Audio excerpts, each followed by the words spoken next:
గూడూరు నియోజకవర్గం కోట మండలంలో నిర్వహించిన ఈ సమావేశానికి విచ్చేసిన గౌరవ శాసనసభ్యులు పాసం సునీల్ కుమార్ గారికి, అలానే జగన్మోహన్ రెడ్డి గారికి, దశరథ్ రామరెడ్డి గారికి, భాస్కర్ రెడ్డి గారికి, అలానే వేదిక మీద ఆసీనులైన ఇతర పెద్దలకి, ఈ కార్యక్రమాన్ని ఇంత అద్భుతంగా నిర్వహించిన ARD association for rural development మరియు పర్యావరణ పరిరక్షణ యోజన సంఘం ఎన్జిఓస్ కి, అలానే వేదిక ముందు ఇంత పెద్ద ఎత్తున విచ్చేసిన మీ అందరూ కూడా హృదయపూర్వకంగా నమస్కారాలు, కృతజ్ఞతలు తెలియజేస్తున్నాను. ఇప్పుడే చాలా మంది పెద్దలు చాలా విషయాలు చెప్పారు. ఏఆర్టీ సంస్థ అలానే పర్యావరణ పరిరక్షణ యోజన సంఘం ఆధ్వర్యంలో చాలా సంవత్సరాలుగా ఎన్నో మంచి కార్యక్రమాలు అణగారిన వర్గాలకి, గిరిజనులకి, మత్స్యకారులకి ఎన్నో కార్యక్రమాలు చేపడుతున్నామని చెప్పడం జరిగింది. నేను కూడా ఎన్నో మంచి విషయాలు ఈ ఎన్జిఓ ఏఆర్టీ సంస్థ చేపడుతున్న ఎన్నో మంచి విషయాలు తెలుసుకోవడం జరిగింది.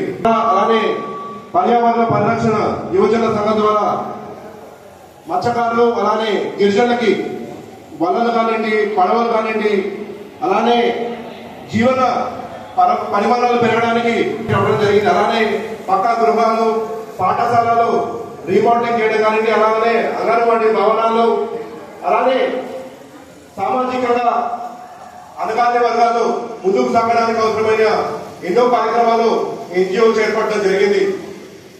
అలానే ఇక్కడ నేను చూడటం జరుగుతుంది, దాదాపు ఈ సంస్థ ద్వారా 6,754 మంది బాలికలకి పాఠశాలలో ఆర్థికంగా సహాయం చేసి వారందరూ కూడా ముందుకు వాళ్ళ జీవన విధానం మెరుగుపడడానికి, అలానే చదువు ద్వారానే మనమందరం కూడా ఆర్థికంగా ముందుకి, అలానే సామాజికంగా ముందుకు వెళ్ళడానికి అవుతుంది. కాబట్టి వాటన్నిటికీ అవసరమైన ఆర్థిక సహాయం ఎన్జిఓ ద్వారా చేపడుతున్నామని చెప్పి ఇందాకే పెద్దలందరూ కూడా చెప్పడం జరిగింది. ఇలానే చాలా మంచి కార్యక్రమాలు చేపడుతున్నారు.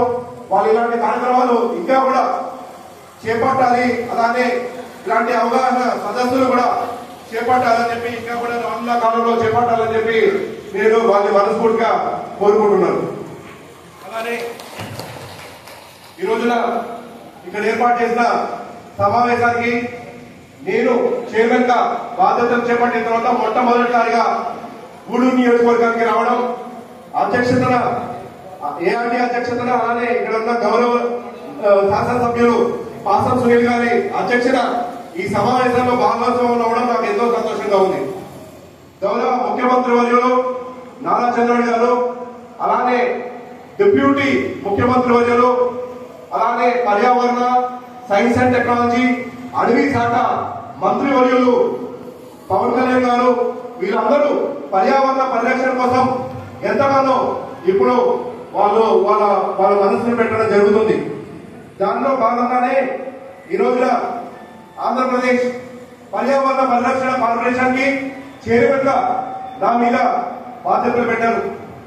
యువ నాయకులు, యువగలం అధినేత మా అన్నగారైన నారా లోకేష్ గారు, మంత్రివర్యులు, ఆయన కూడా పర్యావరణ పరిరక్షణ కోసం ఒక ప్రత్యేకమైన ప్రణాళికను రూపొందించి ఆ లక్ష్య సాధన కోసం ఎటువంటి సహాయం కావాలన్నా సహాయాన్ని నేను అందిస్తానని చెప్పి నన్ను ప్రోత్సహిస్తూ చైర్మన్ గా నా పేరుని ప్రమోట్ చేసి చైర్మన్ గా నాకు అవకాశం కల్పించినందుకు ఆయన కూడా ప్రత్యేకంగా నేను కృతజ్ఞతలు తెలుపుకున్నాను. ఏ లక్ష్యంతో అయితే ముఖ్యమంత్రి వర్యులు నారా చంద్రబాబు గారు, అలానే ముఖ్యమంత్రి వర్యులైన పవన్ కళ్యాణ్ గారు, అలానే మంత్రి వర్యులైన నారా లోకేష్ గారు ఏ లక్ష్యంతో అయితే నాకు ఈ బాధ్యతలు అప్పచెప్పారో ఖచ్చితంగా ఆ బాధ్యతని నిర్వహిస్తారని చెప్పి ఈ సభాముఖంగా నేను తెలియజేస్తున్నాను.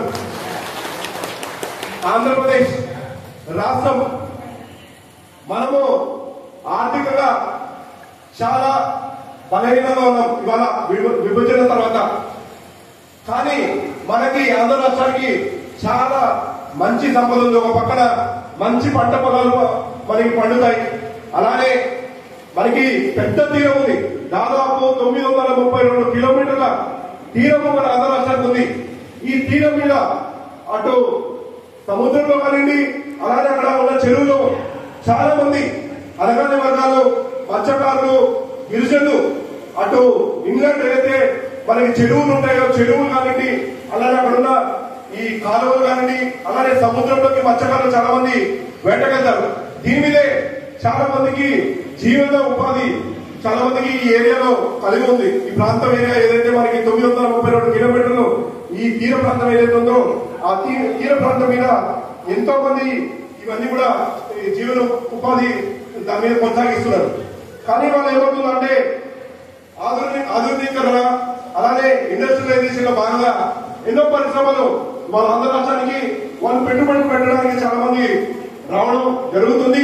దానివల్ల ఉపాధి అవకాశాలు కూడా చాలా మంది యువతకి పెరుగుతుంది. ఖచ్చితంగా రానున్న 5 నెలల్లో నారా లోకేష్ గారు ఏదైతే ప్రామిస్ చేశారో 20 లక్షల ఉద్యోగ కల్పన లక్షలుగా ఈ కూటమి ప్రభుత్వం పనిచేస్తుందని చెప్పడంలో నాకు ఎటువంటి సందేహం లేదు. ఇప్పటికే చూసిన చాలా కంపెనీలు ఎంఓయూ చేసుకుంటూ ఆంధ్ర రాష్ట్రంలో పెట్టుబడి పెట్టాలి, నారా చంద్రబాబు గారు ముఖ్యమంత్రిగా ఆయన ఆధ్వర్యంలో ఇక్కడ మంచి ఫెసిలిటీస్ కల్పిస్తారని చెప్పి ఒక నమ్మకంతో అందరూ కూడా ఇవన్నీ కూడా పెట్టుబడి పెడుతున్నారు. అయితే ఈ పరిశ్రమలన్నీ పెట్టుబడి పెట్టడం బాగుంది, కానీ పరిశ్రమ నుంచి వచ్చే వ్యర్థాలు అలానే ఈ ప్రాంతంలో ఎక్కువగా ఇందాక అందరూ చెప్పారు, ఈ ప్రాంతంలో ఎక్కువగా గనులు ఉంటాయి. ఈ మైనింగ్ ఒక పక్కన సిలికా కానివ్వండి, అలానే క్వార్ట్స్ కానివ్వండి, అలానే ఇతర గనులు ఉన్నాయి. ఈ గనుల నుంచి వచ్చిన ఈ వ్యర్థాలు ఏవైతున్నాయో ఇవన్నీ కూడా ఈ కాలువలోకి వదిలేయడం, అలానే సముద్రం ద్వారా సముద్ర తీర ప్రాంతంలో ఒక 5 ఏళ్ళు యాక్షన్ ప్లాన్ రెడీ చేయడం జరిగింది. మ్యాంగ్రూవ్ ఫారెస్ట్ అంటే మన అడవులు మరియు తీర ప్రాంతంలో నివసిస్తున్న గిరిజనులు మరియు మత్స్యకారుల జీవనోపాధి పెంచే విధంగా ఈ ఫండ్ ని ఖర్చు పెట్టడం జరుగుతుంది. అలానే ఇంకా ప్రత్యేక నిధులు కూడా ఈ 5 ఏళ్ల పాటు మంజూరు అయ్యే విధంగా మా సంస్థ ద్వారా మేము కూడా ఫారెస్ట్ డిపార్ట్మెంట్ ఈ EFS and science and technology department కి మేము కూడా మీరు రాసి ఫండ్ అంతా కూడా సక్రమంగా వినియోగం ఇచ్చేటట్టుగా మేము కూడా కృషి చేస్తామని చెప్పి ఈ సందర్భంగా మీ అందరూ కూడా తెలియజేస్తున్నాం. యువజన సంఘం ద్వారా మత్స్యకారులు అలానే గిరిజనులు ఏవైతే సమస్యలు మా దృష్టికి తీసుకొస్తారో వాటి సమస్యల పరిష్కారం కోసం ఖచ్చితంగా ప్రభుత్వంతో, ముఖ్యమంత్రి వర్యులతో, అలానే ఇవాళ పర్యావరణ environmental forest and science and technology మంత్రివర్యులైన పవన్ కళ్యాణ్ గారితో ఖచ్చితంగా చర్చించి వాటిని ఎలా నివృత్తించాలి, వాటిని ఎలా సమస్యలు పరిష్కరించాలని చెప్పి ఖచ్చితంగా ప్రభుత్వంతో సలహాపడి మా సంస్థ చేపడుతుందని చెప్పి ఈ సభాముఖంగా మీ అందరూ కూడా మాటిస్తున్నాము. అలానే గిరిజనుల జీవనోపాధి నష్టం జరగకుండా తీసుకోవాల్సిన విధి విధానాలన్నీ కూడా ముఖ్యమంత్రి గారితో చర్చించి ఉప ముఖ్యమంత్రి పవన్ కళ్యాణ్ గారి దృష్టికి తీసుకెళ్లి ఖచ్చితంగా ఈ సమస్యలు పరిష్కరిస్తామని చెప్పి ఈ సభాముఖంగా మీ అందరూ కూడా తెలియజేయడం జరుగుతుంది.